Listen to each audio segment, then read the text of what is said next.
tu espíritu que nos permea, que nos ayuda, que nos transforma y que nos perfecciona a pesar de lo que aún no somos, pero que con seguridad llegaremos a ser a través de tu amor, Señor. En el nombre de Jesús te damos gracias. Amén y amén. Gloria a Dios. Bueno, mis amados, pues podemos tomar lugar. Y hoy vamos a tomar el tema número 6, que se titula La iglesia después del arrebatamiento. La semana pasada recuerden que estuvimos considerando lo que era el evento como tal del rapto, el arrebatamiento o el traslado. E hicimos una línea cronológica que de alguna manera nos va a ayudar a considerarlo. Y hoy la traje ya así en dibujito. La semana pasada quisimos usar el pizarrón.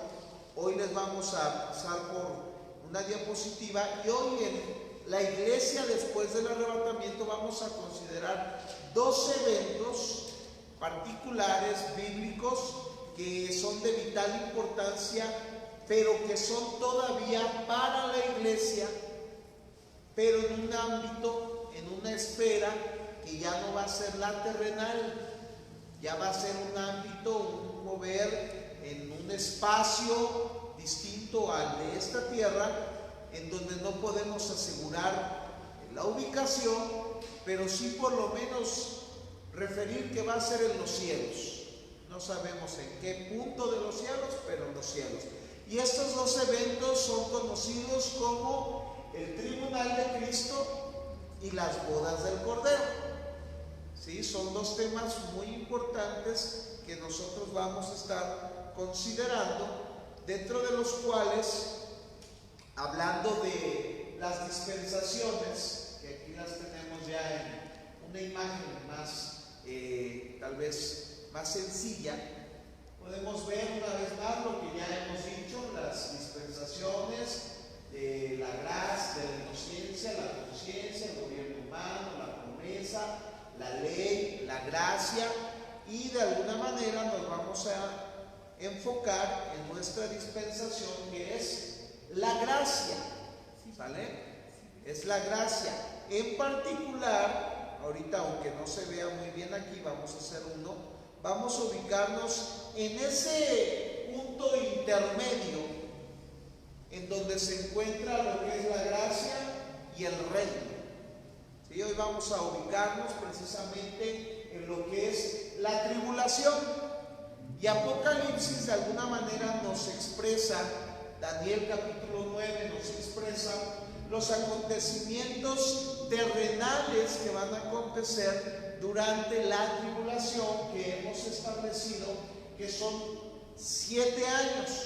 7 años de una tribulación, dentro de los cuales comentamos en su momento que pudiéramos dividirlos en 3 años y medio de lo que se ha dicho como tribulación, y muchos los otros 3 años y medio le han llamado la gran tribulación, ¿sale? Entonces algunos teólogos a todo le llaman la gran tribulación, algunos dividen 3 años y medio de tribulación y 3 años y medio de la gran tribulación. Y dentro de esto vamos a estar estudiando o considerando lo que se le conoce como las bodas del Cordero o el tribunal de Cristo, que son estos dos eventos que aquí se ven de manera particular: el tribunal de Cristo y las bodas del Cordero. Sin embargo, hay que establecer claramente que ese evento no va a ser en la tierra, es un evento en su momento externo a lo que está aconteciendo en la tierra, que Apocalipsis lo está empezando a revelar en los capítulos 6 en adelante, donde empiezan los sellos, las trompetas, las copas, los ais, que eso en particular se va a vivir dentro de este ámbito terrenal, ¿sale? Cuando viene el arrebatamiento, ahí si nosotros podemos más o menos ver en esta imagen, aquí está muy interesante porque se ve que viene el rapto, ¿sale? Y el rapto Tesalonicenses nos dice claramente que en el rapto la iglesia se va a encontrar con Cristo en los cielos, ¿sale? Entonces dice, y nos encontraremos con Él en los cielos. Por eso es que entendamos que estos eventos que vamos a estudiar hoy, que son referentes a la iglesia, no se pueden ubicar en la tierra como tal, porque sucedió un rapto, un arrebatamiento.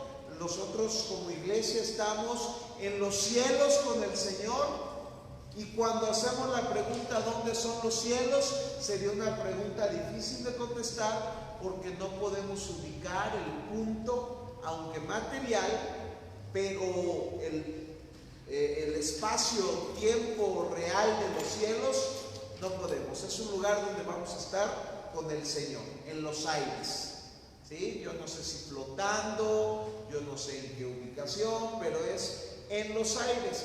Entonces, dentro de esto vamos a estudiar a la iglesia después del arrebatamiento, lo que va a vivir, y esto es el tribunal de Cristo y las bodas del Cordero, ¿vale? Y si de alguna manera ustedes se dan cuenta, primero se ubica el tribunal de Cristo y luego las bodas del Cordero. Vamos a ver de alguna manera el por qué se ve de esa manera planificado, y vamos a empezar con lo que es el tribunal de Cristo. Así que me gustaría, como lo hemos estado haciendo, si me van apoyando con algunas lecturas para que juntos podamos participar de alguna manera. Así que si alguno ya tiene por ahí medio preparado 2 de Corintios 5:10, algún otro que vaya a ir ubicando Romanos 14:10, y algún otro 1 de Corintios 3:9 al 15, y cada uno ubique las 3 citas bíblicas para que las pueda también ir siguiendo con su vista. Amén. Y quien la tenga y quiera leerla, adelante.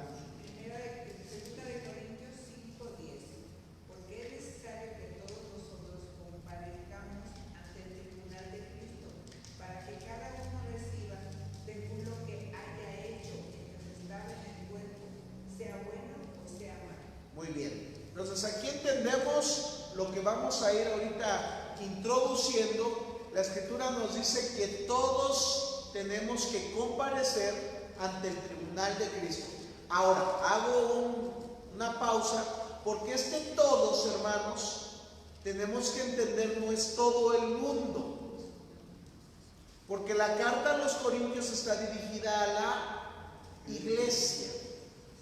Y entonces, como está dirigida a la iglesia y se está hablando aún de lo que se va a probar de cada uno de los creyentes, tenemos que entender que este evento del tribunal de Cristo, en donde todos compareceremos, no es el mismo tribunal que el gran juicio del trono blanco, que se encuentra en Apocalipsis al final. Son 2 momentos distintos, 2 juicios distintos, que en su momento son para 2 grupos de personas diferentes, ¿sí? Y que en una es un juicio no para pérdida, sino simplemente es como una revelación de saber las obras que se hicieron en la carne, si fueron buenas o fueron malas. A diferencia del gran juicio del trono blanco, donde ahí sí se va a revelar que los que no están escritos en el libro de la vida, por ende son echados al lago de fuego. Ahí sí es un juicio condenatorio, ¿sí? Distinto al que estamos tratando en el tribunal de Cristo. Romanos 14:10. Pero tú, ¿por qué juzgas a tu hermano? O tú también, ¿por qué menosprecias a tu hermano? Porque todos compareceremos ante el tribunal de Cristo. Muy bien, ahí vemos otra referencia del tribunal de Cristo, y vemos una vez más que es para un grupo en particular. ¿Por qué juzgas a quién? A tu hermano.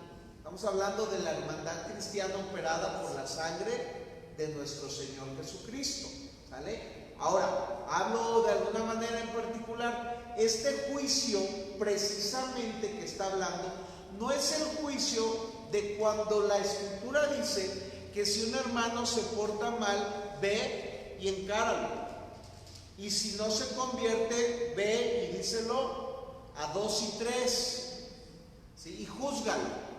Y si no quiere, expúlsalo de la iglesia.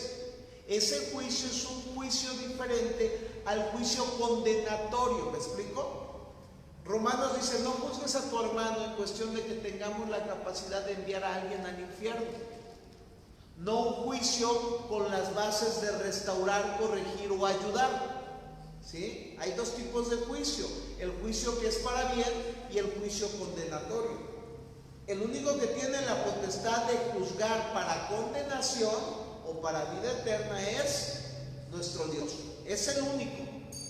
Pero la escritura ahí en Corintios dice que había un pleito de dinero. No sé si alguno ha leído esa parte. Y dice: ¿cómo es posible que se vayan a los tribunales seculares y se dejen juzgar por el mundo?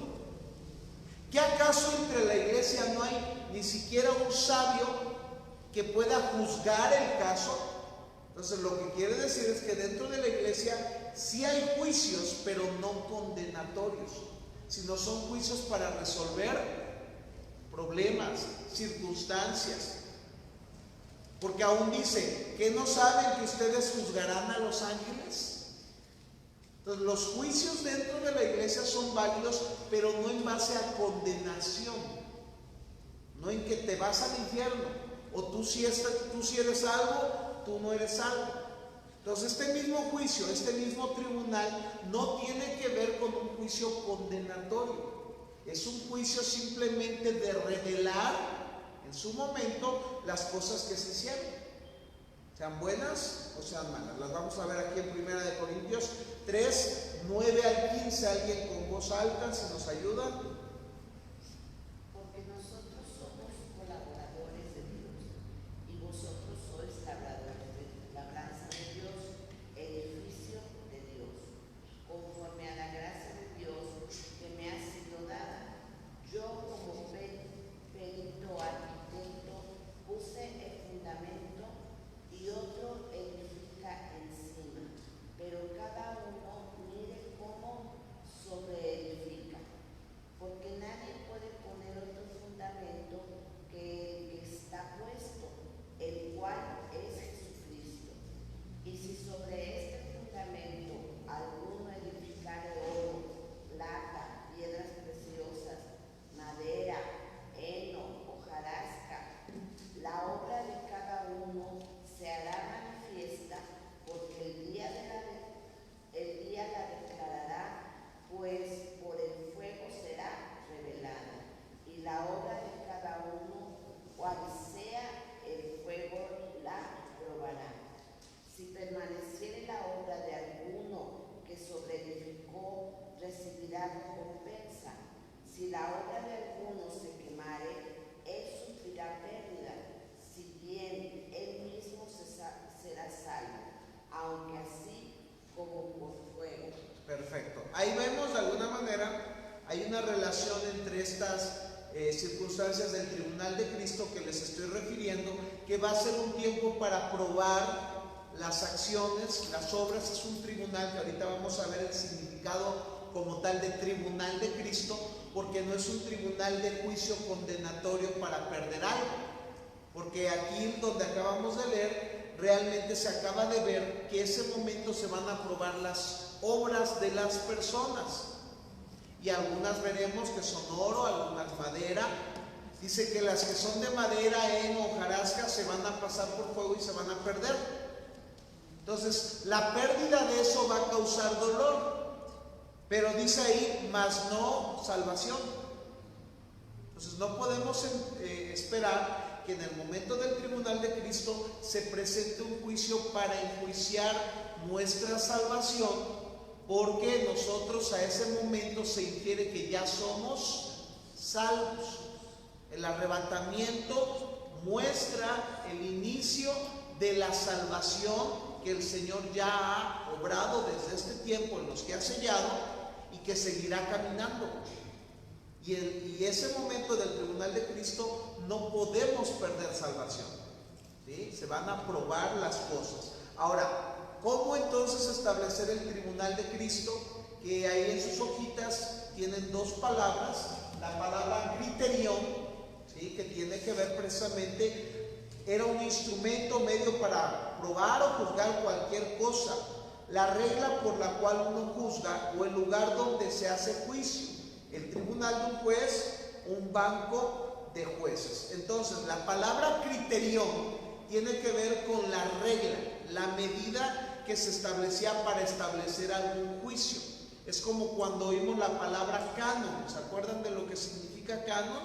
La palabra canon es una regla o una medida. Y esta regla o medida era la regla o medida para poder aceptar qué libros eran inspirados por Dios y qué libros no eran inspirados. El criterión tiene que ver precisamente con un lugar donde se aprueba lo bueno y donde se aprueba lo malo. La medida de lo que es bueno y la medida de lo que es malo. Determinado por quién? Por un juez. Y ese juez se entiende que no es Dios, aunque sabemos que Jesús es Dios. Aquí hacemos la división de Padre, Hijo y Espíritu Santo, entendiendo que el juicio o el juez que está aquí es nuestro Señor Jesucristo. ¿Sale? La palabra criterión. La siguiente palabra, que es la que regularmente se utiliza en estos versículos que acabamos de leer del tribunal de Cristo, tiene que ver con la palabra bima. En algunos otros estudios la palabra es bema. ¿Vale? Para que si ustedes llegan a oír el bema de Dios, es lo mismo que el bima de Dios. ¿Vale? Ya sea bema de Dios o bima de Dios, bema de Cristo o bima de Cristo es lo mismo.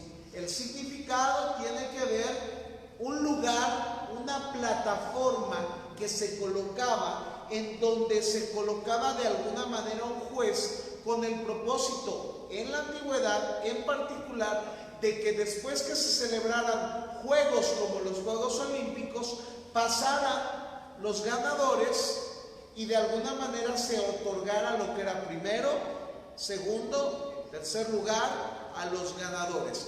Pero entendiendo que de todos los competidores, amados hermanos, ninguno de ellos de alguna manera perdía. Habían entrado a una competencia y lo que valía de la competencia era terminar la competencia. Lo que hacía el juez en el bema era otorgar reconocimiento a los participantes. Sí, había primero, segundo, tercer lugar, pero el reconocimiento, como hace, no sé si alguno de ustedes ha ido a estas carreras que hacen de Bimbo, de Telcel, de maratoncitos chiquitos, y a todos les dan su medallita. Yo tengo la mía, quién sabe en qué lugar llegué, pero ahí tengo mi medalla. ¿Qué quiere decir? Se te dio un regalo, ¿sí? No estás sufriendo pérdida. Entraste a la competición y lo importante fue que terminaste.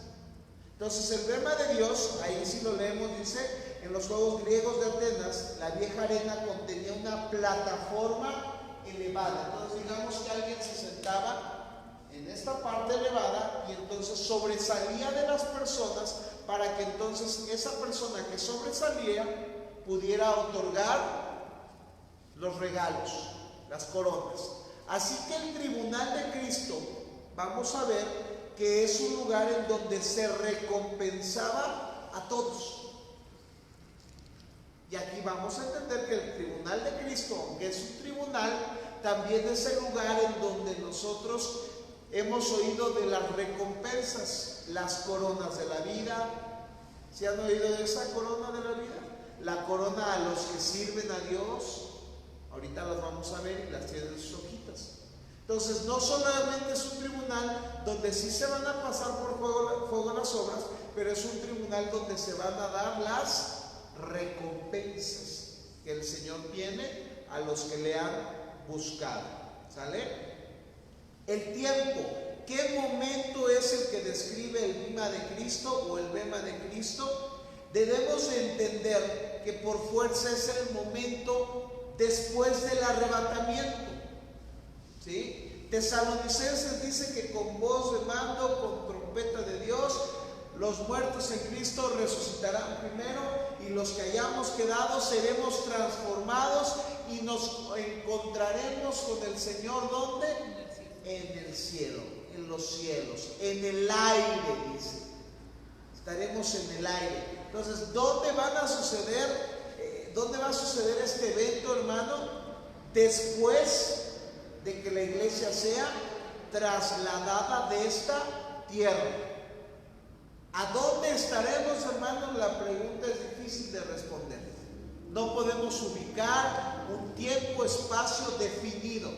Tiempo solamente que es después del arrebatamiento.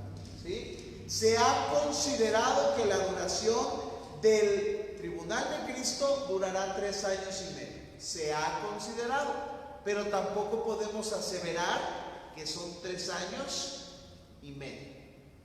Es lo que se considera para dividir el entender que mientras aquí hay paz, hermanos, que va a obrar el anticristo, en los cielos está un tribunal para exhibir las obras de las personas.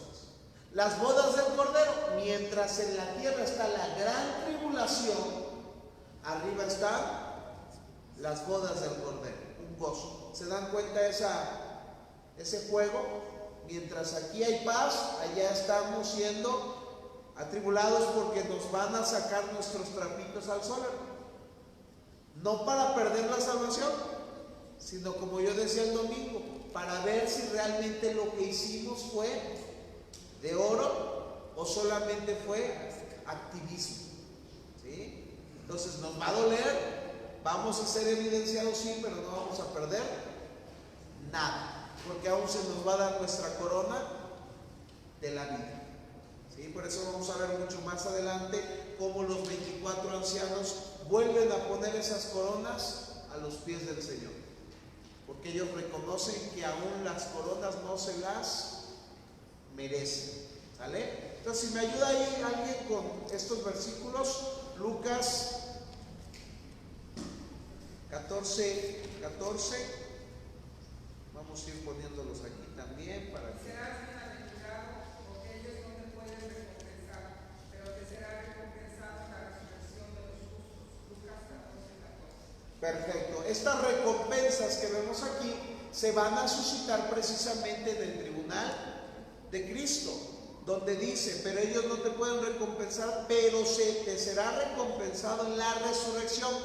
¿Por qué lo colocamos en el bema de Cristo o en el tribunal de Cristo? Porque se infiere que el arrebatamiento que provee resurrección, ¿cierto? Los muertos en Cristo resucitarán primero y los que quedemos seremos transformados. Así que para esos arrebatados, resucitados y para esos transformados, en ese momento se va a empezar la recompensa en la resurrección de los justos. Amén. Ahora vemos por ahí, si tienen 1 Corintios 4:5.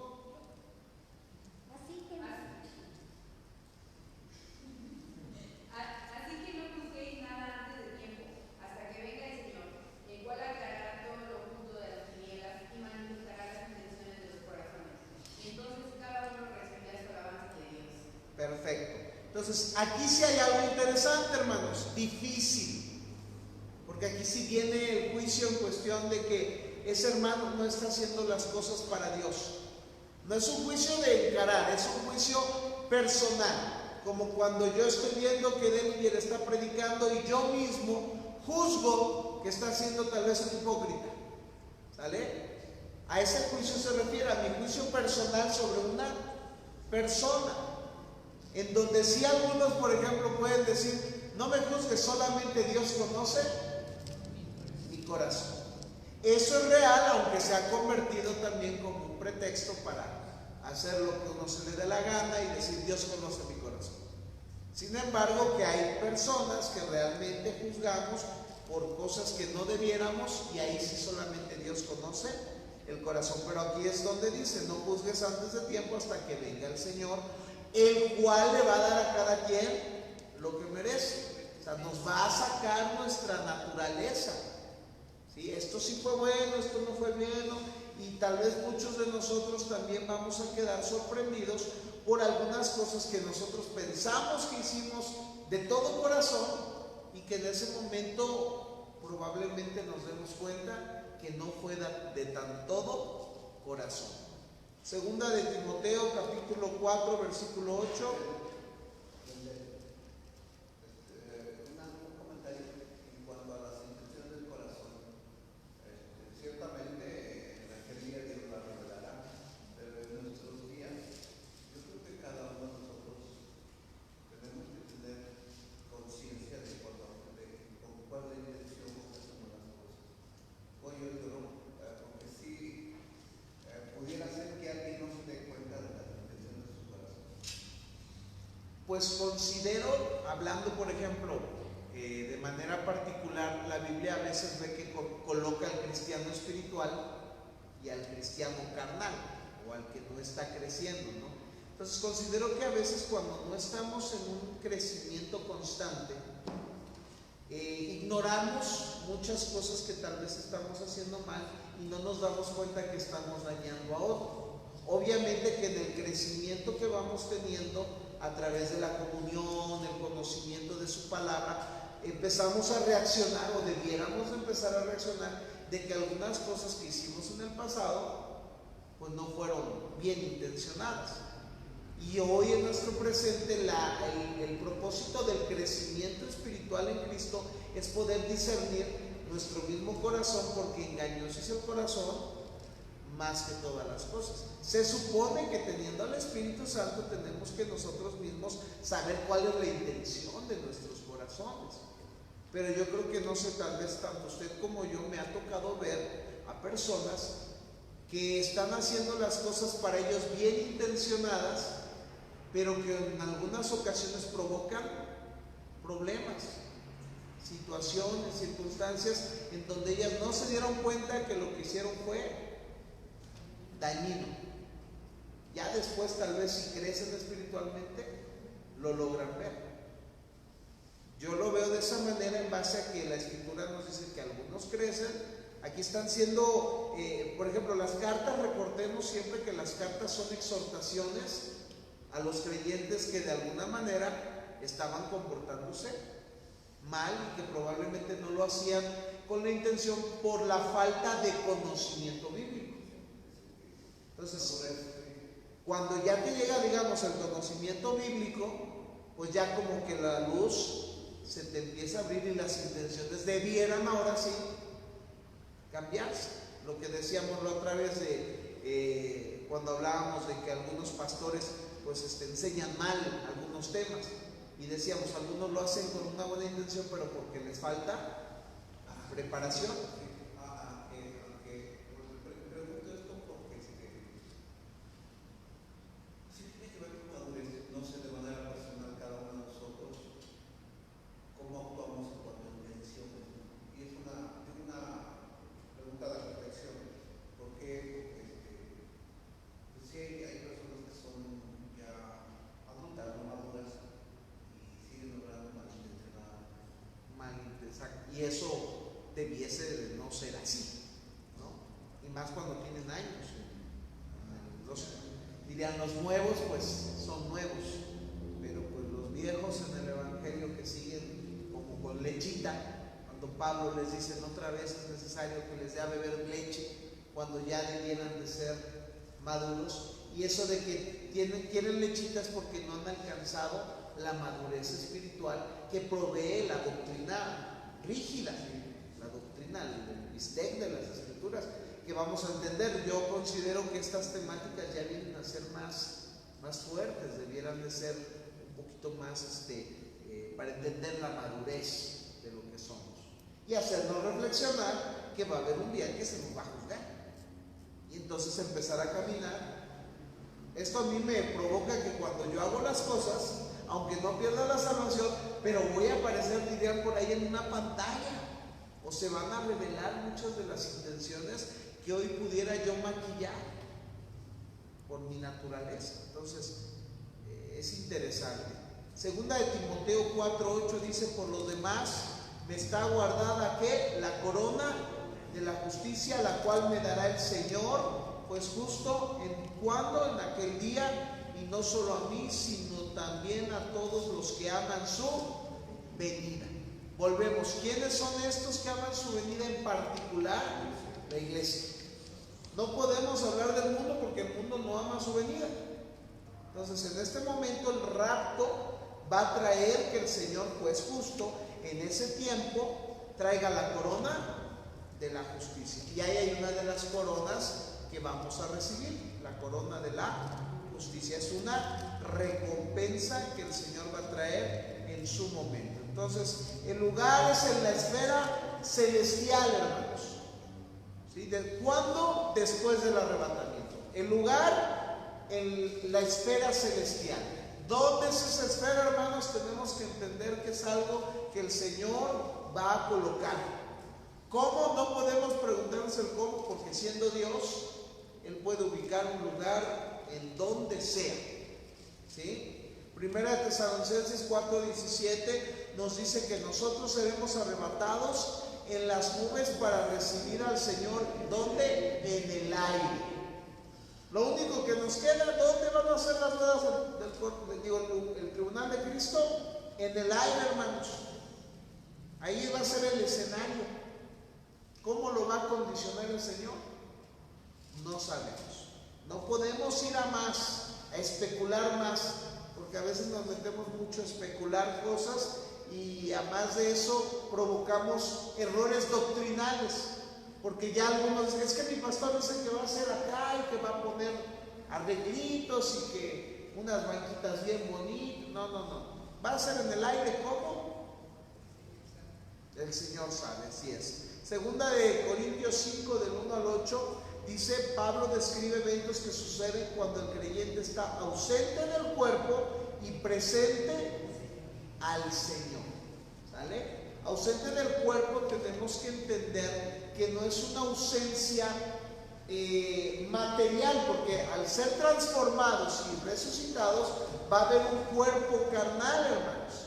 Pero cuando dice ausentes del cuerpo, se refiere a este cuerpo corrupto, ausentes de este cuerpo pecaminoso y presentes en el Señor. Recuerde que delante del Señor no puede haber nada pecaminoso.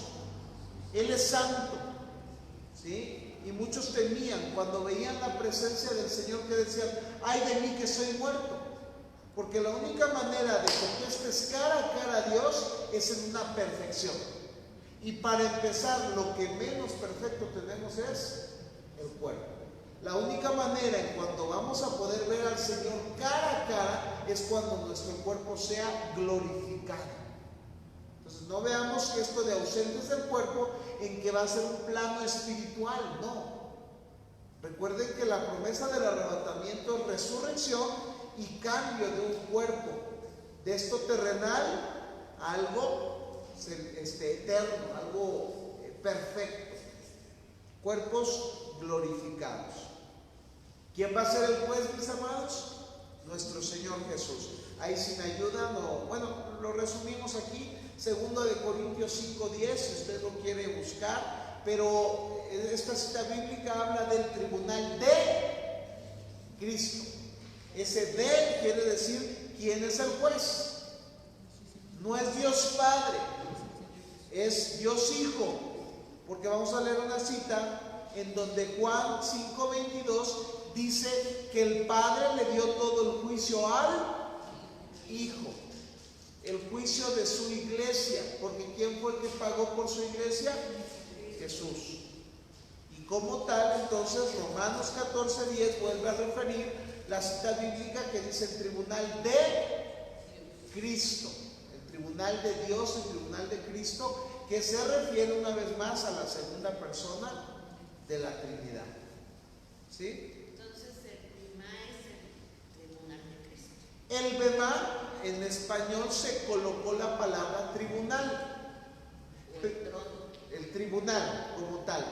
Lo que pasa es que cuando nosotros oímos la palabra tribunal, como vamos a decir, en nuestra sociedad inmediatamente nos vamos a pensar un juicio de pérdida, a un juicio condenatorio porque estamos en el tribunal. Entonces, por esa razón los teólogos han tratado de explicar correctamente que esta palabra tribunal viene del original bema o bima, que tenía que ver un lugar donde se iba a recompensar en donde iba a haber un juicio no de pérdida, sino para ver quién fue primer lugar, segundo lugar, tercer lugar, cuarto lugar. Obviamente se entiende que el último lugar llegó al último. ¿Por qué razón? No se esforzó, no se preparó, y entonces de alguna manera, aunque no pierde nada, pero va a haber una cierta humillación porque llegó al final. Yo por eso no voy a las bicicletas todavía. Sí, porque hay que esperar al hermano de él. No, pues eso da pena. Ya por lo menos donde yo vaya a la mitad y voltee a ver a los de atrás y diga, ¡ay, van atrás!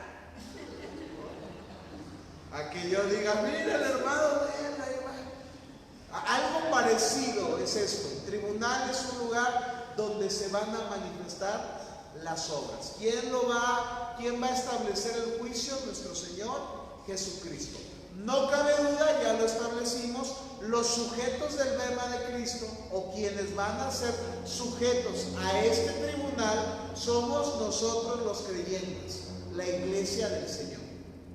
No es el mundo, no son los inconversos, no son los judíos, es un evento en particular para la iglesia, porque los judíos aún estarán esperando su momento de resurrección, porque hay resurrecciones. Esta es la resurrección de la iglesia. Luego, al entrar al milenio, va a haber una resurrección de los santos del Antiguo Testamento y de los que estuvieron en los 7 años de la tribulación. Resucitarán esos para poder entrar al milenio. Son 2 resurrecciones, así que tenemos que entender que también hay diferentes resurrecciones. Así como está la resurrección de Cristo, así como está la resurrección cuando Cristo resucitó y resucitaron otros, así está nuestra resurrección como iglesia, y luego viene la resurrección de los santos del Antiguo Testamento y los de la tribulación, y luego viene la resurrección para juicio del trono blanco. Y ahí por lo menos tenemos 5 resurrecciones.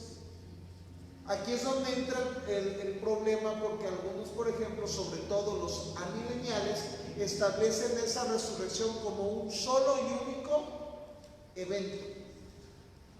Pero si vemos y nos vamos a lo que leímos de la interpretación profética, de que la profecía tenía doble cumplimiento, de que la profecía a veces tenía frases pegadas, pero que habrían tiempos diferentes de cronología o de eventos distintos. Entonces ahí es donde empezamos a ver que no puede resucitar los que van al trono blanco junto con los de la iglesia, porque tienen juicios diferentes. La iglesia no va a ser ni siquiera juzgada para condenación, solamente para ver sus obras. ¿Cuál es la base del examen del bema de Cristo? Bueno, aquí viene precisamente. Punto número 1, no puede ser un juicio para condenación. Tambores, no puede haber un juicio, ¿no? Punto número 1, no puede haber condenación, porque la salvación que otorga Jesucristo a través de su sangre es una salvación integral. Esto quiere decir que el que es salvo ya no va a recibir ninguna especie de juicio para pérdida de salvación. ¿Me explico? No es lo mismo que te juzguen tus obras a que tú pierdas tu salvación. No es lo mismo que el padre disciplina al hijo y le ponga unas nalgadas porque se portó mal, a que deje de ser su hijo, a que lo corra tal vez tal vez lo puede correr de la casa, pero de chiquito no.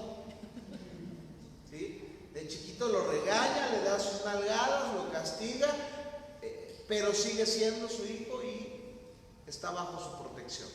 Entonces debemos entender que la base del examen no es un juicio de pérdida, es un juicio, dice aquí, que se relaciona, 1, con la glorificación de Dios mediante la manifestación de su justicia en el creyente. ¿Por qué de su justicia? Cuando venga este tiempo del tribunal de Cristo, como van a ser reveladas muchas de nuestras acciones que han sido pésimas, En ese momento nosotros vamos a poder discernir que ni siquiera nosotros merecemos ser salvos. Y en ese momento, ¿qué va a pasar? La gloria del Señor va a ser aún más magnificada, más exaltada, porque uno mismo que esté ahí se va a dar cuenta, el que no se dio cuenta, que ni siquiera él merecía ser salvo. ¿Me explico? Entonces, ¿qué va a provocar esto? Mayor gloria en nuestro Dios, porque ahí vamos a ver su misericordia, su grande misericordia. ¿Sí? Las obras del creyente son sometidas a juicio. 2 Corintios 5:10 dice: lo que haya hecho mientras estaba en el cuerpo, para determinar si son buenas o son malas. ¿Vale? Yo les digo esto ahorita, bueno, salió el Paz, quería tal vez decir algo, porque en particular yo, cuando el Señor me rescató, muchas de las acciones que hice al principio de mi vida cristiana, yo pensé que eran buenas, y hoy que las medito, fueron terribles, ¿no?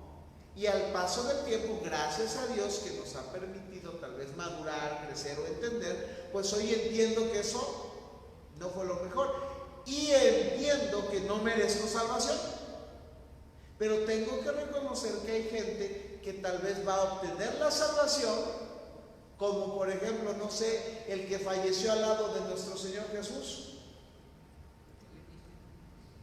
Él entendió que era un asaltante, y tal vez sus fechorías naturales fueron las que consideró mal hechas, pero tal vez nunca consideró en ese momento que le gritó a su mamá y que le dijo, y entonces para él tal vez eso no fue tan malo. Pero ya un cristiano que ve esas partes, empieza uno a cargar de alguna manera más peso en cuestión de que sabemos que fallamos y fallamos y fallamos y fallamos. Entonces ese punto en donde el Señor va a salvar aún a los que no tuvieron tiempo de arrepentirse de muchas cosas, va a glorificar la misericordia de Dios, ¿sí? Pero las obras se van a probar, y si nos da a Dios la oportunidad, vamos a ver las obras del que estuvo a la derecha, y vamos a ver todo lo malo que hizo y cómo el Señor al último momento lo salvó. Como vamos a ver a alguien que nació, como dicen aquí, en cuna cristiana, creció, hizo y deshizo y malhizo, conociendo al Señor, y aún así fue salvo, porque no es lo mismo conocer que no conocer. Al que sabe hacer lo bueno y no lo hace, le es pecado. ¿Sí? La gran ventaja de los que llegan a Cristo al último momento de su vida es una bendición, porque no van a acarrear tanta culpa, que después de ser salvo uno siga siendo de las suyas. ¿Vale? Entonces dice, el juicio no es para determinar lo que es éticamente bueno o malo, sino más bien aquello que es aceptable y aquello que es inútil. Si hay obras que son inútiles, a eso se refiere. Vamos a decir que tú hiciste un ayuno de 10 días, es un decir, ahorita estamos ayunando, pero el que está ayunando en aquel día se va a revelar si el propósito por hacer el ayuno fue útil o inútil. ¿Sí me explico? Ese va a ser el propósito del tribunal de Cristo. Si el hermano Delinger predicó, en ese día se va a ver si su predicación fue útil o fue inútil. Por eso es que a veces, sí, hermanos, en mi caso, yo quisiera hacer muchas cosas, pero también entiendo que a veces hacemos muchas cosas y algunas de ellas, al no estar en el propósito de Dios, son inútiles.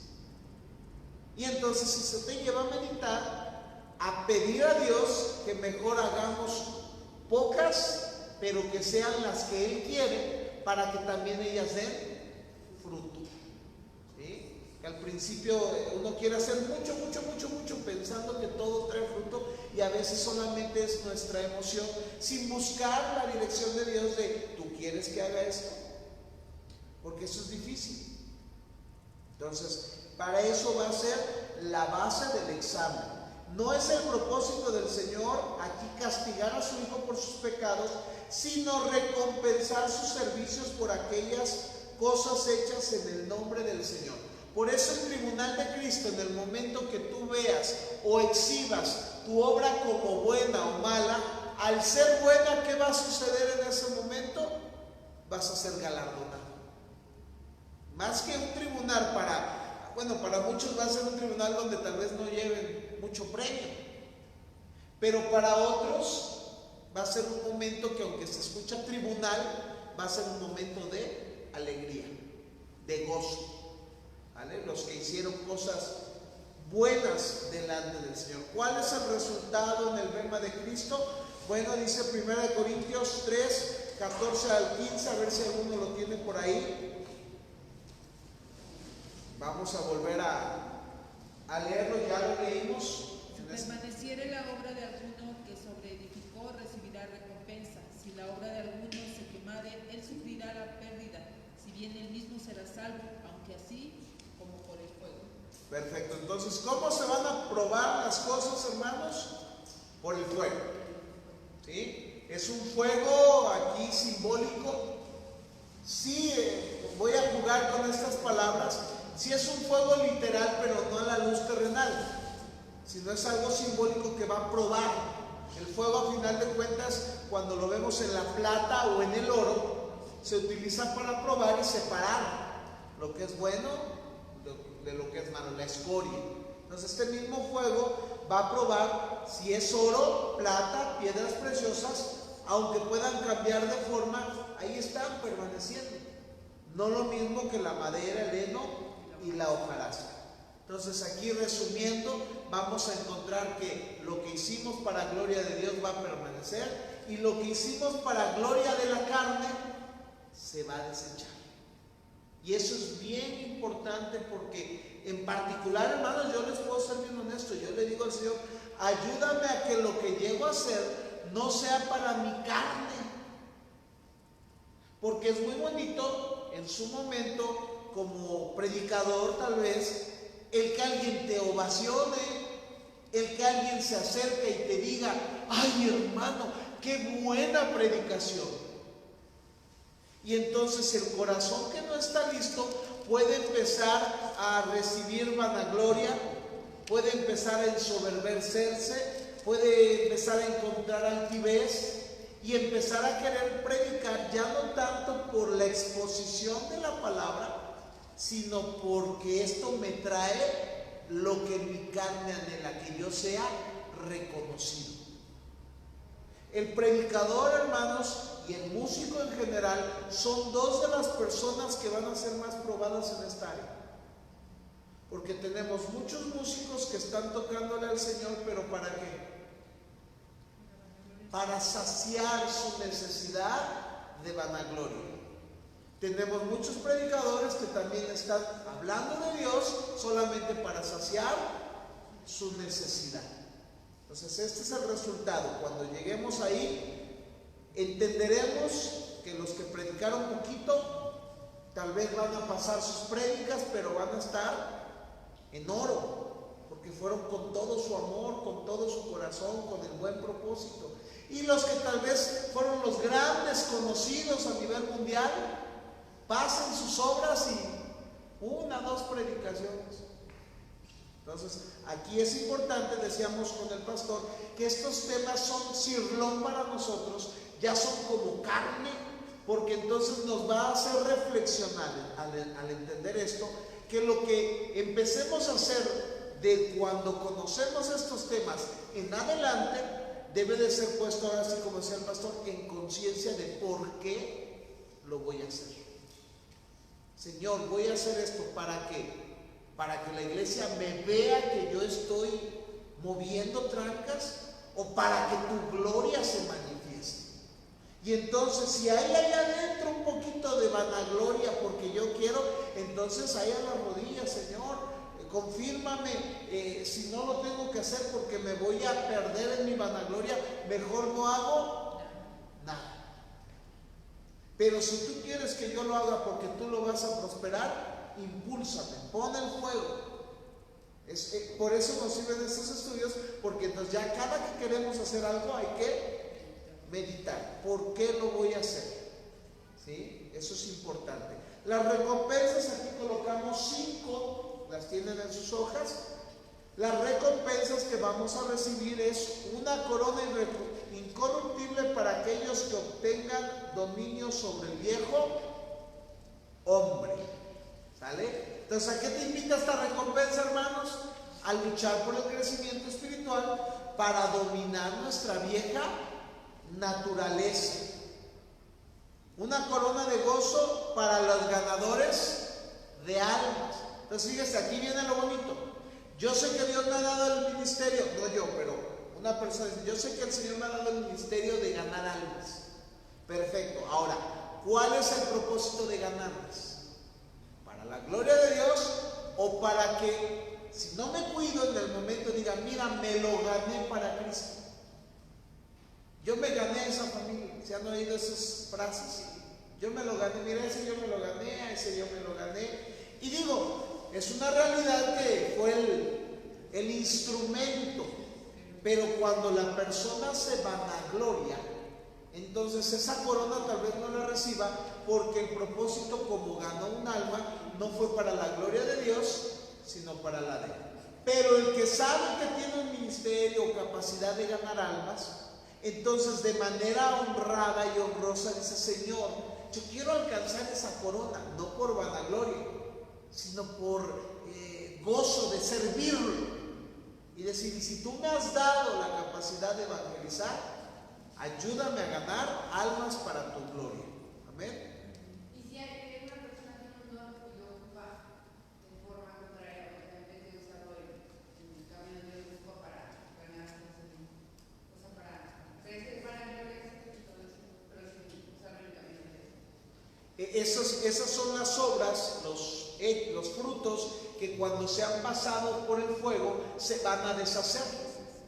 Aquí en la tierra tal vez te hayan traído bendición económica, tal vez te hayan hecho famoso, pero allá en el cielo, cuando suceda esto, solamente se va a evidenciar que tú nunca lo hiciste para Dios y que mal usaste los dones. Y aún ahí se va a ver la gloria de Dios manifestada, porque dice la Escritura que los dones y el llamamiento es irrevocable. El que Dios le dé un llamamiento a alguien para evangelizar, se lo da y no se lo quita. O sea, no es, por ejemplo, que alguien le dio el don de lenguas y se los vaya a quitar, no. Cualquier tipo de don, regalo que Dios le dé a una persona, ya no se lo va a quitar. Pero el tribunal de Cristo va a fungir, va a funcionar para que todos esos dones que recibimos de alguna manera se revele la manera en que los administramos. Y entonces los que los mal administramos en ese día vamos a sentir dolor. No vamos a perder la salvación, pero vamos a sentir dolor de no haber hecho las cosas de manera correcta. Mi hermano.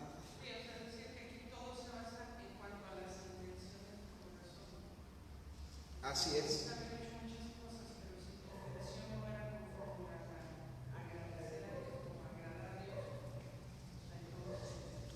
No va a servir de nada. Y ahí es donde yo digo, por eso es importante, si se dan cuenta, conocer esto, porque entonces los que lo escuchamos, los que lo estudiamos, entonces ahora vamos, como dijo el pastor, a considerar mejor las intenciones de nuestro corazón. ¿Sí?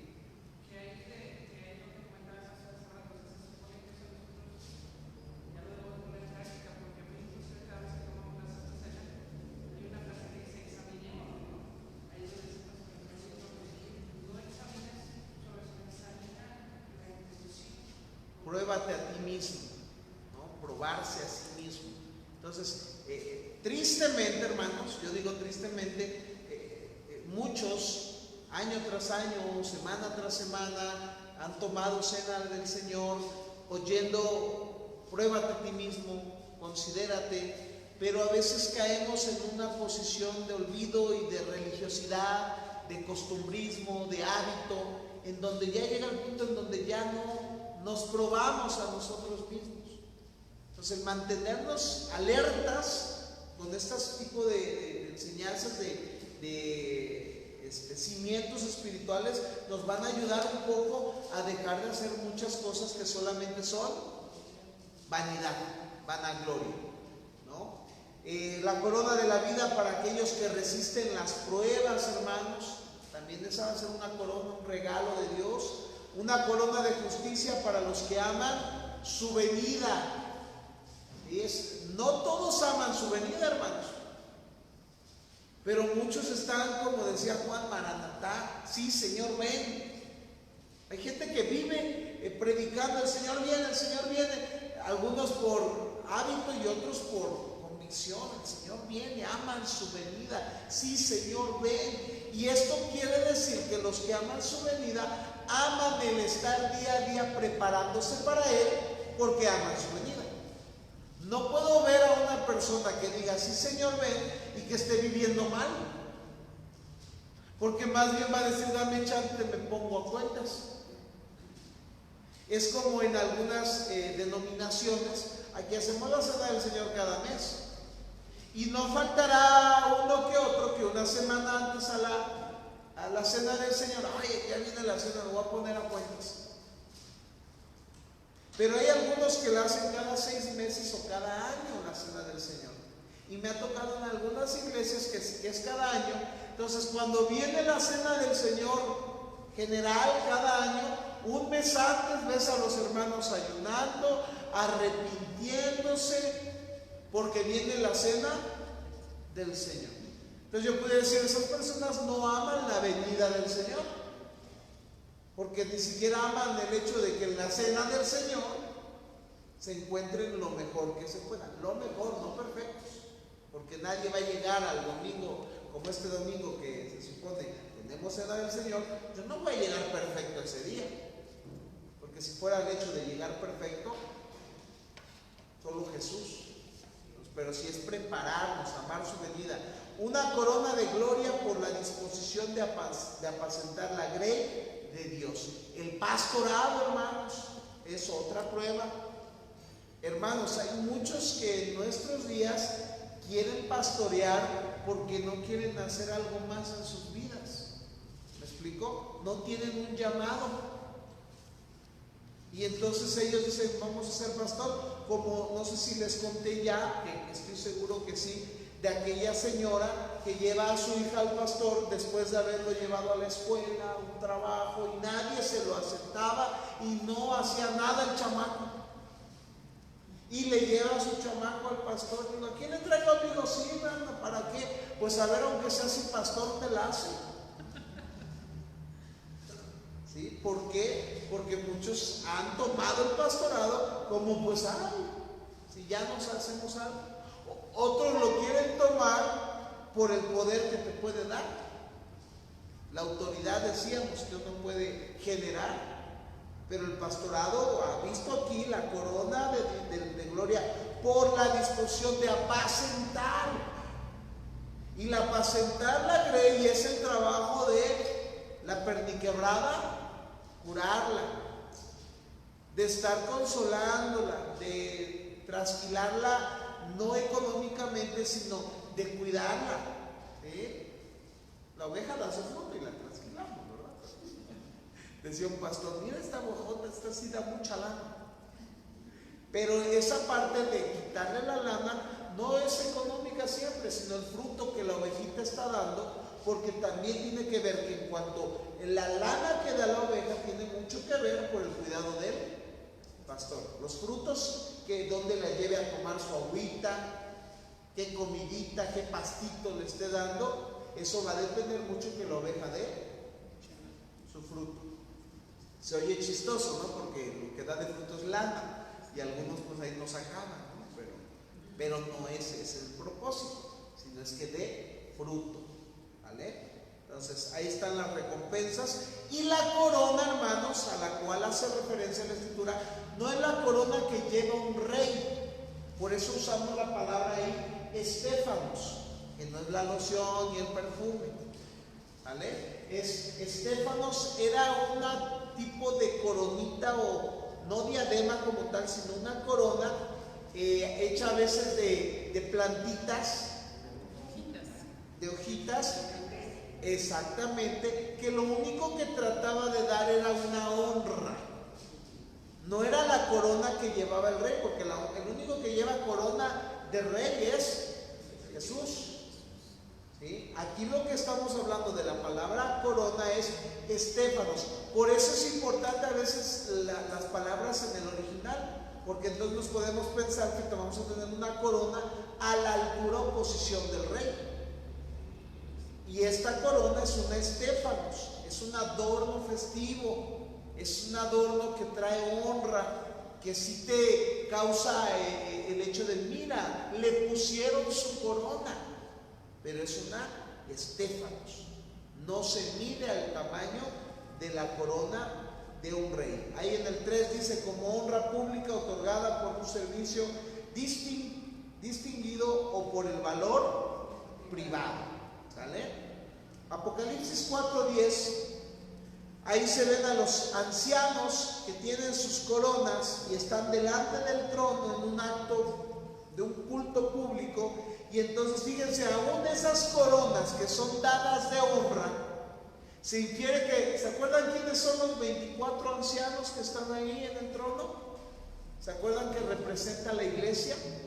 Porque traen sus coronas, sus estéfanos, y los 24 ancianos representan el sacerdocio de la iglesia, los reyes y sacerdotes. Y aquí es un momento hermoso de Apocalipsis 4:10, porque ahí todos esos nos vamos a quitar las coronas y se las vamos a dar como un acto para seguir glorificando a Dios en el cielo, de que ni siquiera esas coronas las merecemos, de que si nos las dio fue por su gracia.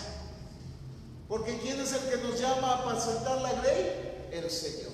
¿Quién es el que nos ayuda a dominar nuestra carne y nuestros impulsos? El Espíritu Santo. Entonces, al final del día, hermanos, el Evangelio, por eso yo decía, no es del hombre, no trata del hombre, trata de Dios.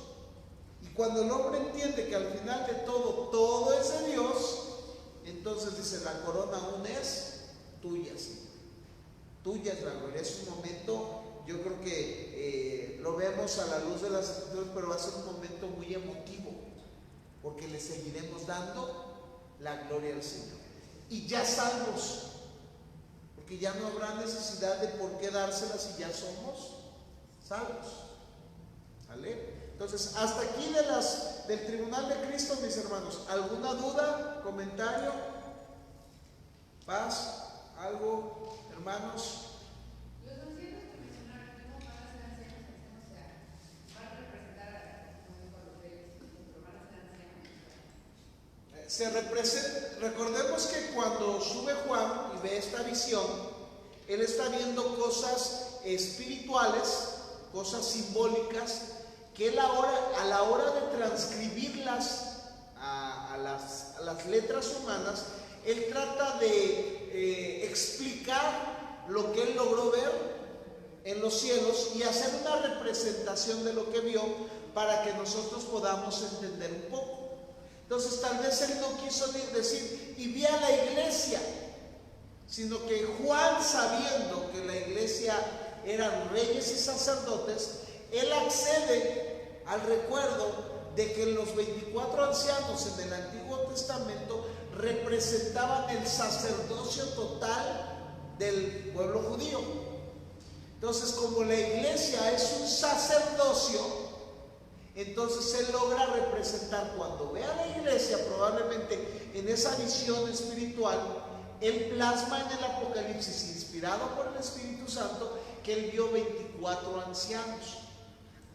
Ancianos por el hecho no solamente de su edad, sino por la madurez, la posición, ¿sí? ¿Cómo pudiéramos decir? Lo ganado, la experiencia, ¿sale? Por ejemplo, aquí en la iglesia puede haber un anciano que tenga 35 años y le llamemos anciano por la madurez espiritual, el conocimiento bíblico, la perseverancia. Puede hablar un anciano de 60 años que nunca llegue a ser anciano de la iglesia porque nunca ha querido madurar. ¿Sale? Entonces lo que él ve es personas maduras con coronas que son la iglesia, ¿sí? Con sus vestiduras blancas, y logra entender que esa gente, en base al título de anciano que tenía que ver a alguien maduro, y la iglesia en ese momento va a estar madura, plena, él ve gente madura, ancianos llenos de fe, y coloca 24 ancianos con el número simbólico representativo de que era todo el sacerdocio del Antiguo Testamento, y que en el Nuevo viene a ser todo el sacerdocio que es la iglesia. ¿Sale? ¿Sí queda explicado? ¿Segura? Yo luego ya ves que no te explico y te explico otras cosas. ¿Sale? Entonces, más que nada es eso. ¿Algo más, mis hermanos? ¿Vamos bien? Nos pasamos a las bodas. ¿Sale? Ok, entonces, termina el tribunal de Cristo. Terminando, ¿qué pasa, hermanos? ¿Hay tristeza? No. Porque al final, aunque sea una coronita, nos llevamos. ¿Sí? Y es la corona de la vida. Entonces va a haber gozo. Aunque sí vamos a tener, híjole, me hubiera portado mejor, hubiera hecho, pero ya estoy aquí, pues ¿qué te va a preocupar? Pues ya eres rey, ya eres sacerdote, estás en los cielos, aunque te juzgaron de panzazo, diría el mexicano, pero ahí estás. Entonces va a ser un momento de gozo, vas a traer tu corona, y entonces ya viene ahora sí el cuadro que consideramos como las bodas del Cordero. ¿Sale? Que es la promesa. Las bodas del Cordero aparecen en Apocalipsis 19:7. Si quieren lo vemos aquí. Apocalipsis 19:7. Y dice la escritura: gocémonos. Ahí sí se dan cuenta, ya están motivados. Sí, ya tiene corona uno, pues ya hasta con más alegría. Gocémonos y alegrémonos y demos gloria, porque han llegado las bodas del Cordero y su esposa se ha preparado. Ya no somos la novia, ya nos llama como la esposa, y a ella se le ha concedido que se vista de lino fino, ¿sí? Limpio y resplandeciente, porque el lino fino es las acciones justas de los santos. Aquí vemos una vez más la palabra santos. Trata de hacer referencia en esta porción a la iglesia. Ya están vestidos de lino fino y resplandeciente. Ahí es donde Hannah, esa vestimenta representaba como a los ancianos, precisamente dignidad. Esa es la palabra, representa dignidad. Entonces ya estamos ahí nosotros representados, y entonces vienen las bodas del Cordero. ¿Sale? Y entonces seguimos ahí. Después entendemos que viene el arrebato, viene lo que es el tribunal de Cristo, y entonces ahora sí vienen las bodas del Cordero, donde se va a sellar el acuerdo. ¿Sí? Aquí va a ser las bodas donde se sellan. Ahora, para que entonces, cuando regrese el Señor a la tierra, ya regrese con su esposa. Y en la tierra, fíjense algo bien interesante, en la tierra dicen, se prepara el momento para la cena de las bodas del Cordero. Así que la cena, dicen algunos teólogos, no va a ser en los cielos, sino va a ser en la tierra, en donde es un cumplimiento profético, lo vamos a ver ahí, de la promesa que le hace el Señor, o la invitación que le hace el Señor a Israel. ¿Se acuerdan que Israel, a quién le hace una invitación para ir a unas bodas? Al pueblo de Israel. ¿Y qué hace el pueblo de Israel? Rechaza. Pero la fiesta de las bodas se infiere que esta boda es el Señor Jesús con su iglesia, que va a regresar, y ahora ha invitado a los judíos a que entren a la cena, a la fiesta, a la pachanga. ¿Sí? Y entonces dice que muchos judíos rechazan. Y muchos, entonces cuando el Señor dice, ve, invita a todos, pero esos todos son en el tiempo de la tribulación. son los que van a entrar al milenio para festejar las bodas, la cena de las bodas del Cordero. ¿Sí? Esto está interesante y solamente se logra entender, como lo estoy explicando, cuando en la interpretación correcta de esos pasajes entendemos que Jesús le está hablando a Israel. Ahí vienen las divisiones un poco difíciles, donde hay que discernir dónde Jesucristo le está hablando a Israel y dónde Jesucristo le está hablando también a la iglesia. ¿Sí? Entonces eso es lo que ahí ustedes léanlo con calma para que lleguen y aterricen a esto. Ahora, Juan 14, versículo 2 y 3 nos explica algo muy hermoso, hablando de las bodas del Cordero. Juan capítulo 14, versículo 2 y 3 dice: en la casa de mi Padre muchas moradas hay, si así no fuera yo no lo hubiera dicho. Voy pues a preparar lugar para vosotros, y si me fuere y os preparare lugar, vendré otra vez y os tomaré a mí mismo, para que donde yo estoy vosotros también estéis. ¿Se acuerdan que ya hablamos que esto de os tomaré a mí tiene que ver con el jarpazo, con el arrebatamiento? Pero ¿cuál es el simbolismo de estos versículos, hermanos? Recuerden que el noviazgo a la luz judía no era igual al noviazgo que se vive hoy en Occidente. El noviazgo, primero que nada, era un acuerdo, ¿cierto? La mayoría de los casos era un acuerdo. El esposo o el novio iba a pedir a la novia, se pagaba o se dejaba una dote, que aquí son las arras, hermanos. ¿Qué es el Espíritu Santo en el creyente? Las arras, que son el Espíritu. ¿Qué ha dejado como garantía Jesucristo por su iglesia? Las arras, que son el Espíritu Santo. ¿Vale?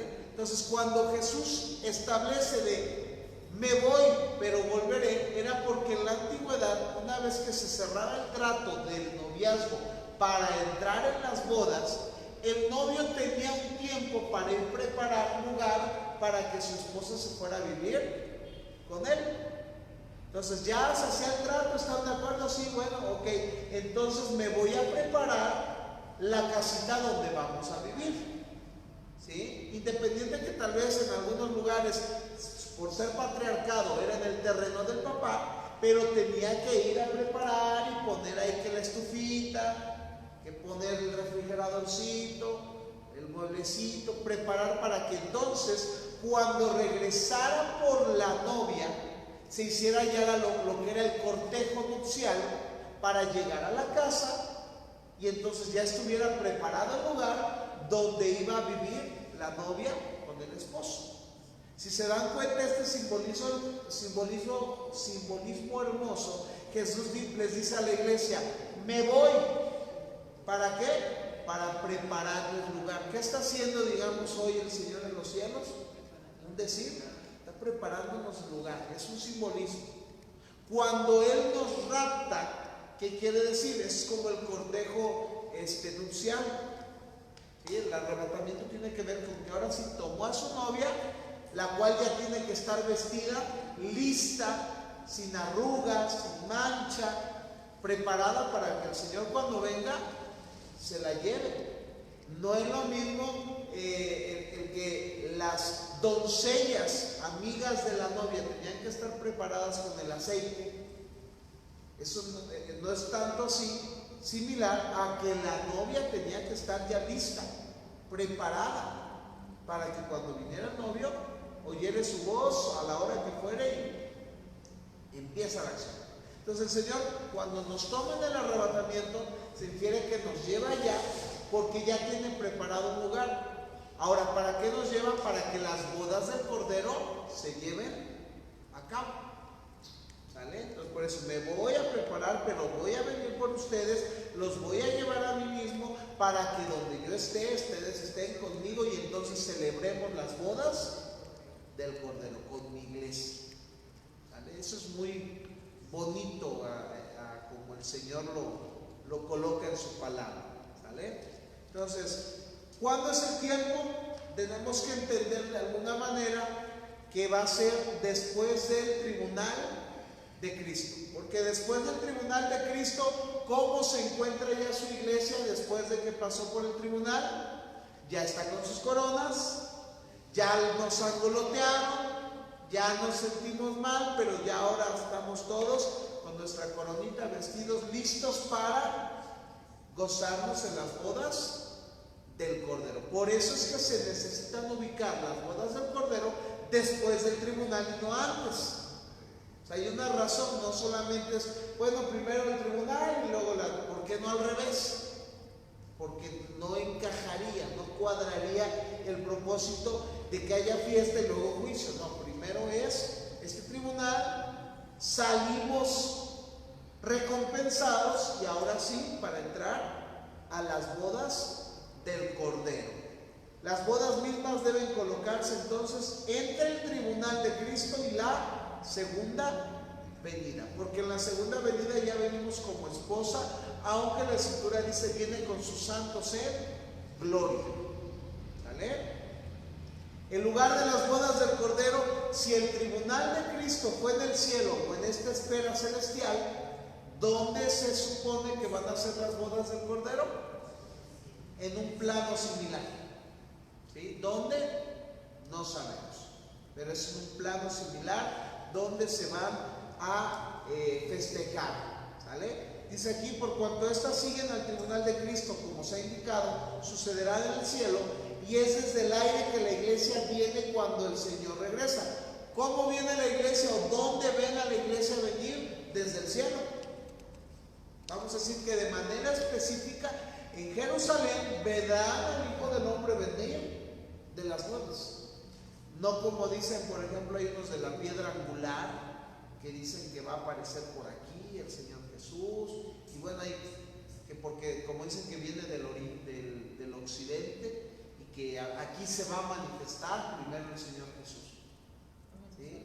Esta iglesia que es de William Soto Santiago, dicen que va a venir por aquí. Entonces no, el Señor se va a manifestar en Jerusalén, porque es en Jerusalén donde va a estar colocada lo que vamos a ver, la batalla del Armagedón o la batalla de Armegido, del valle de Megido. Entonces ahí es el área del valle de Josafat, es la porción de Israel, y ahí es donde el Señor Jesús va a descender, ¿sale? Para traer a juicio a los que están haciendo guerra contra su pueblo, ¿sí? Entonces, los participantes, tenemos que repetir, no hay tanto problema, de las bodas del Cordero somos nosotros, porque es a la iglesia a la que colocó y como su novia. Aquí hay que especificar esto: ¿nosotros somos la esposa de Cristo o la novia de Cristo? Hoy somos la novia. En el arrebatamiento y las bodas del Cordero se cierra el trato, donde ahora seremos la esposa de Cristo, ¿vale? Y entonces ahí es donde ya su obra para con la iglesia especial, el misterio, ¿se acuerdan? El misterio de Dios va a ser completado en cuestión de la iglesia. Por eso después de este tema volvemos ahora sí con Israel, porque la iglesia aquí, vamos a decir de alguna manera, la vamos a dejar de ver, porque ella ya está en las bodas del Cordero. Nosotros ya no tenemos injerencia, dolor, preocupación, porque los sellos, porque los juicios, que porque los hay. Por eso es bien hermoso este tema, porque cuando como iglesia entendemos que Apocalipsis no es para nosotros todas esas dolencias, uno se goza aún al leerlo. Obvio que el mundo que no entiende esto al leerlo, y tal vez entendiendo que si no están en Cristo es para ellos, pues obvio que da miedo, ¿no? Porque leerlo da miedo. Digo, el que yo decía en su momento, el que quiere conocer el anticristo, pues como que se quiere quedar a sufrir, ¿no? Yo no quiero ni saber quién va a ser el anticristo, ni investigar, porque hay muchos que se meten, ¿no? Meten a ver por dónde va a salir. La cena de las bodas es un evento que envuelve a Israel y se realiza en la tierra. aquí va a ser un tanto difícil, ojalá que ustedes le den su buena repasada a esta porción del tema, porque una cosa son las bodas del Cordero y otra son la cena de las bodas del Cordero, ¿sale? La cena tiene que ver con la festividad, las bodas tienen que ver como con el pacto que se sella con la iglesia, la cena tiene que ver de alguna manera con, empieza a retomar el trato de Dios con Israel, para poderlos ingresar a este tiempo que dentro de la teología o la escatología, la cena de las bodas del Cordero completa el tiempo del milenio, ¿sí? Este milenio se infiere que viene como a cumplir las promesas de Dios, lo cual va a ser una fiesta para los judíos, ¿sí? Ahora recuerden algo interesante, aunque no hay por qué, no quiero revolverlos, pero de alguna manera el Señor con su pueblo se divorció. ¿Se acuerdan? Le dio acta de divorcio a su pueblo, se rompió las relaciones por tanta fornicación, por tanta idolatría. De alguna manera el Señor los despreció, por eso vienen tantos juicios. Pero su promesa de salvación es volverlos a traer hacia Él, pero bajo otra perspectiva. Aquí es donde el Evangelio cobra vida, donde la obra de Jesucristo cobra vida, y que ahora a través de su sangre, su obra, su muerte, su redención, los israelitas van a recibir una salvación a través de la obra de Cristo, pero no a la luz del tiempo de la iglesia, sino ahora, decíamos la otra vez, los 7 años de tribulación, los que van a ganar salvación en ese día va a ser a precio de sangre, a precio de muerte, a precio de no negarlo, ¿sí? Y ahí es donde decía César, ¿por qué se ven dos grupos de personas?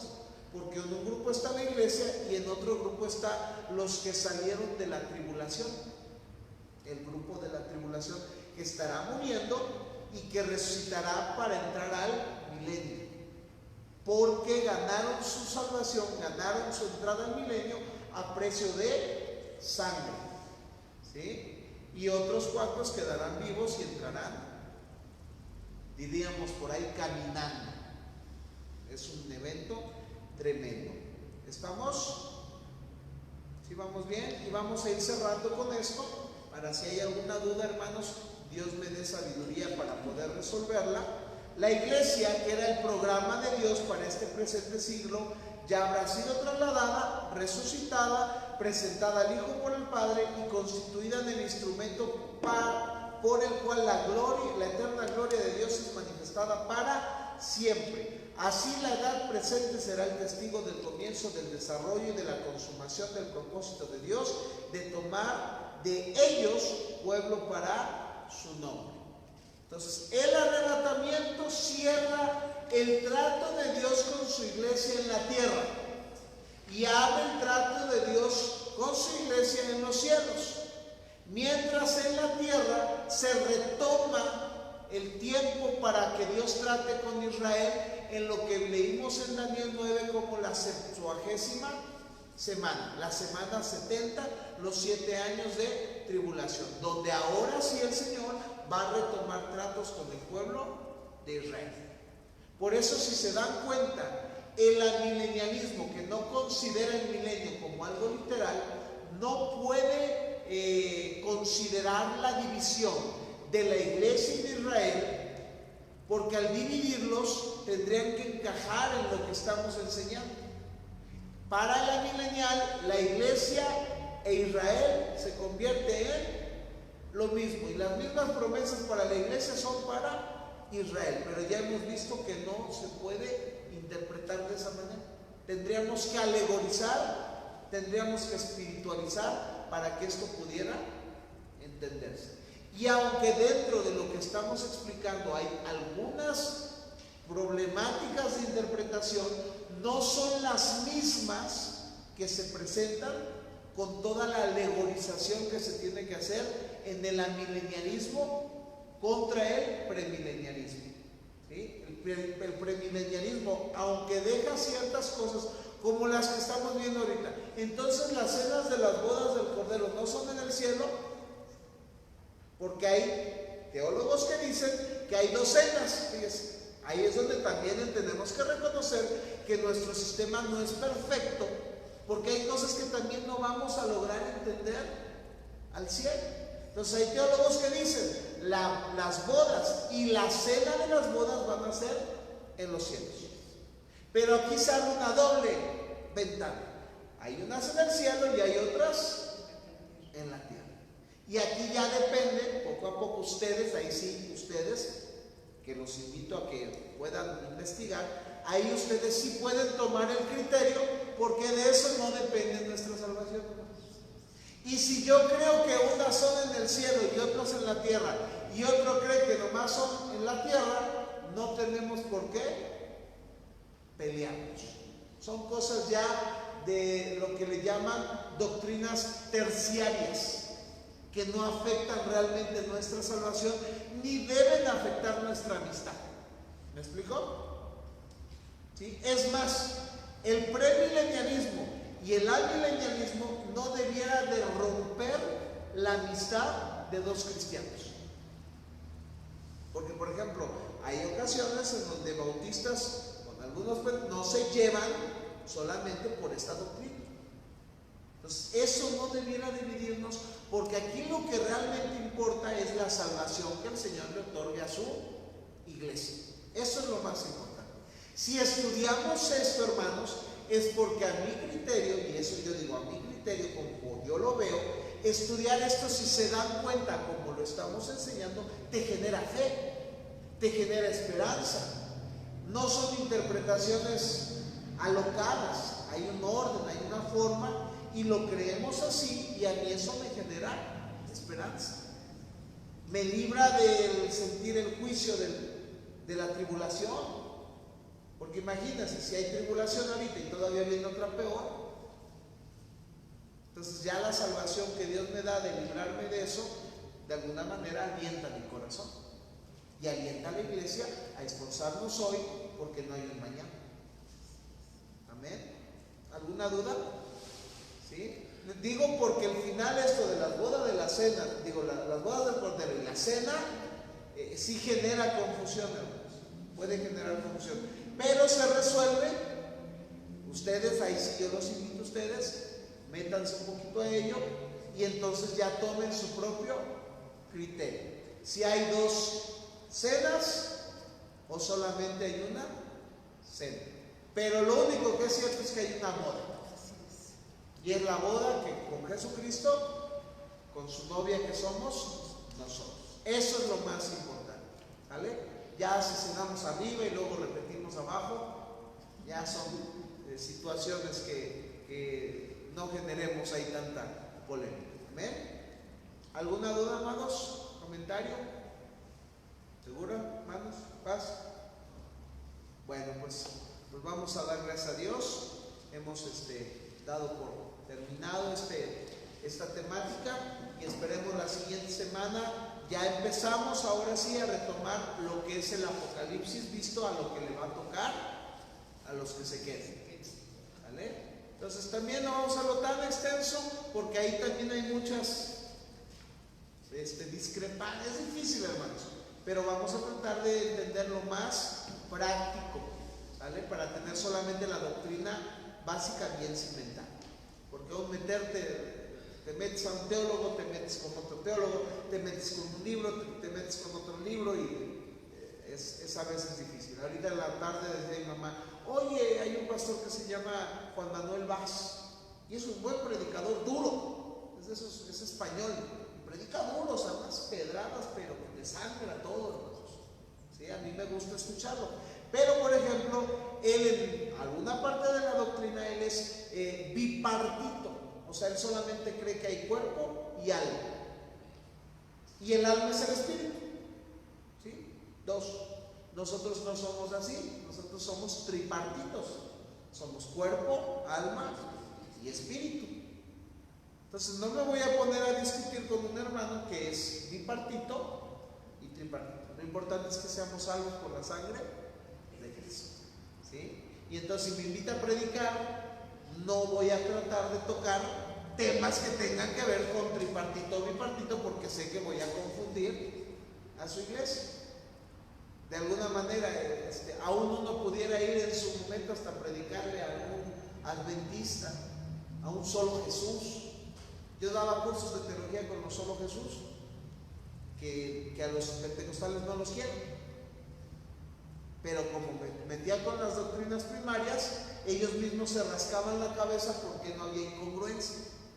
Porque yo no me metía a meterles leña en sus puntos, sino que me abocaba a la salvación, a lo básico, a lo primordial. Y entonces, oye, sí, contigo nos llevamos bien.